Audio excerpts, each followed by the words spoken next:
Hiya there, my name's Caitlin and welcome to my channel.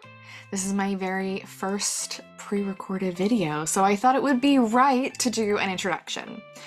You might be asking yourself, how does a girl from rural Western Pennsylvania end up on the Forbes 30 under 30 list? Yeah, I asked myself that too. But today I want to share with you a little bit about all the different parts that wove together that created my journey of entrepreneurship. Hi friends, today I want to talk about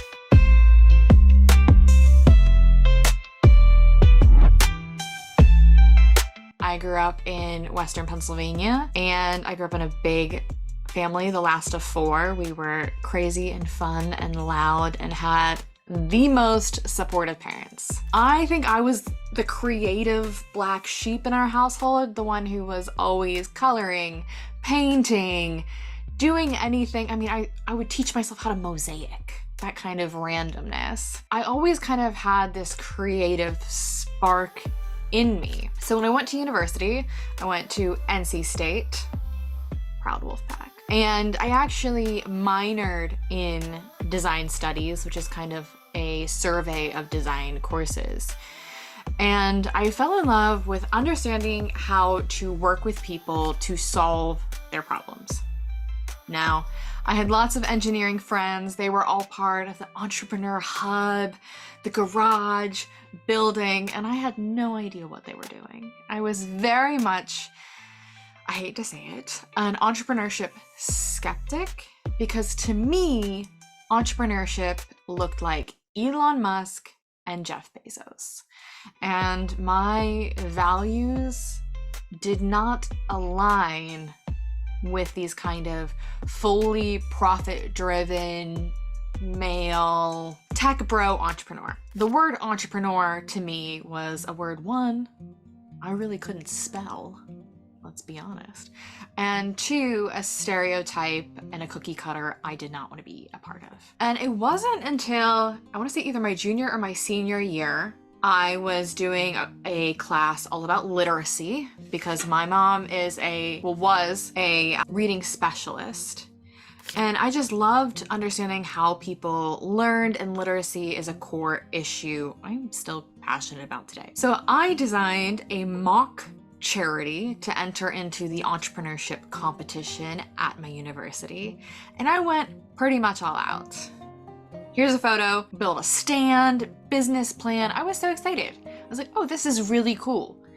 Somehow, I was lucky enough to win a prize, which came with money, and that allowed me to actually put that project into practice.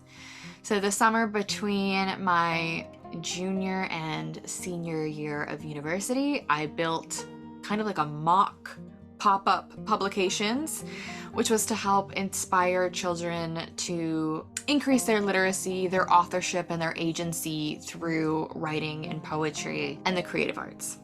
Now, like most entrepreneurial ventures, there were a lot of hurdles, and it lasted a couple sessions, and I realized way too far in, I bit off way too much I could chew.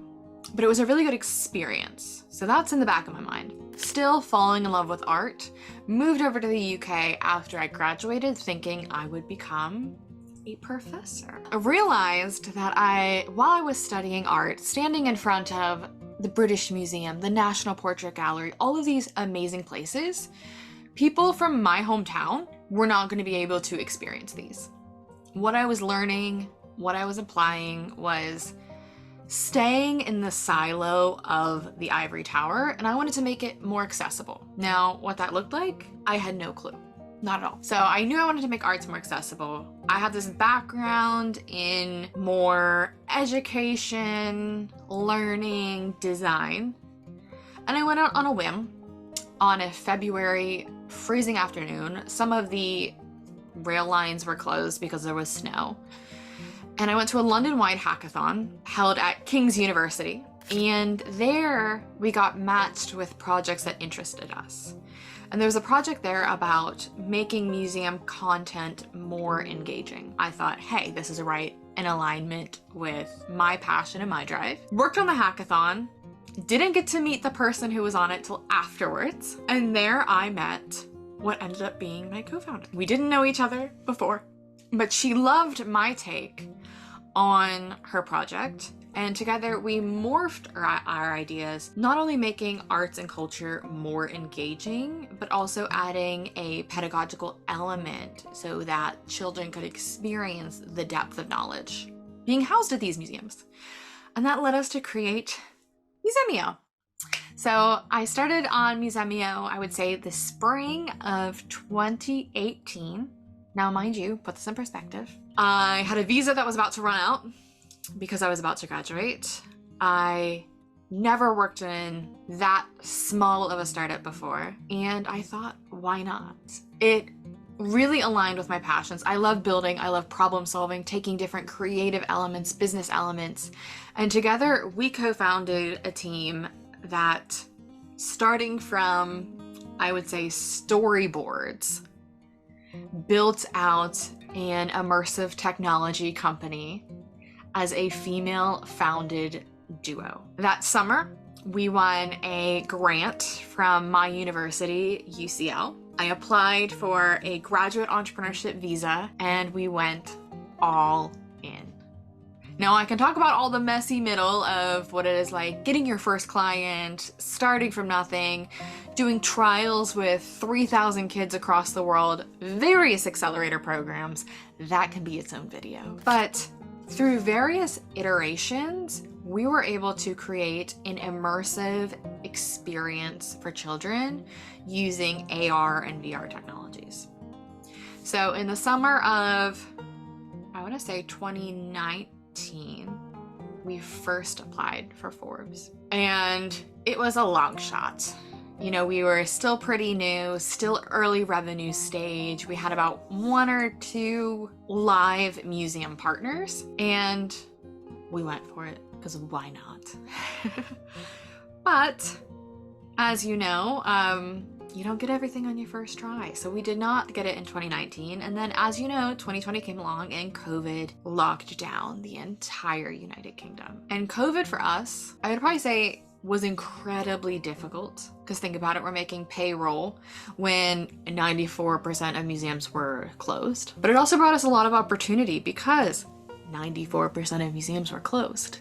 And children, at least here, as well as in the US and various areas across Europe, were being homeschooled. So 2020 was actually a year for us to refocus and really hone our offering in the midst of this chaos. And I'll share with you some really cool things we did. Looking back, I was like, you know what? That was a good idea. And then we applied for Forbes the second time, went through the process, went through the due diligence. There's a multiple stage application. And in the morning of, I want to say it was March 2021, I woke up to my co-founder calling me multiple times. I'm still in bed at this point. She's screaming. I have no idea what she's screaming about until I open it up and there was our photo. And that was the moment where I think being an entrepreneur, yes, I slowly accepted it as I was being a founder, building our product. But it was in that moment that I was like, oh my goodness, yes, I am an arts ed tech entrepreneur. Forbes is a great honor. I'm not putting it down whatsoever. It is part of an accolade, a club, a recognition that no one can ever take away from you, and it is one of the highest ones in startup land. But you still need to build, and you still need to get back to work. So after celebrating, we got back to work. Not that day, we celebrated that day, to really push the mission forward. That's the very high level journey. And after Forbes, I recognized that a lot of entrepreneurs, especially during the pandemic and before that, were coming to me asking for advice, support. I was working with different universities, and I really fell in love with supporting other entrepreneurs, other female founders, other small business owners embrace their own definition of entrepreneurship and really build impact-led businesses that mattered. So that's how the seeds of everyday entrepreneurship were born.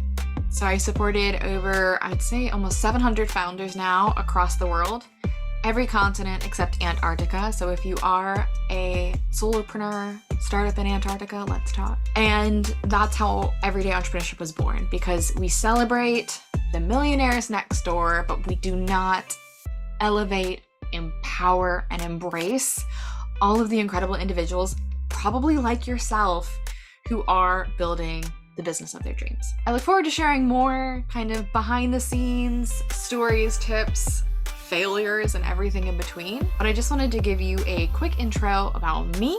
And if you want to learn more, like and subscribe, where I'll be sharing more videos like this, as well as hands-on, really practical workshops I do in startup coaching sessions and everything in between.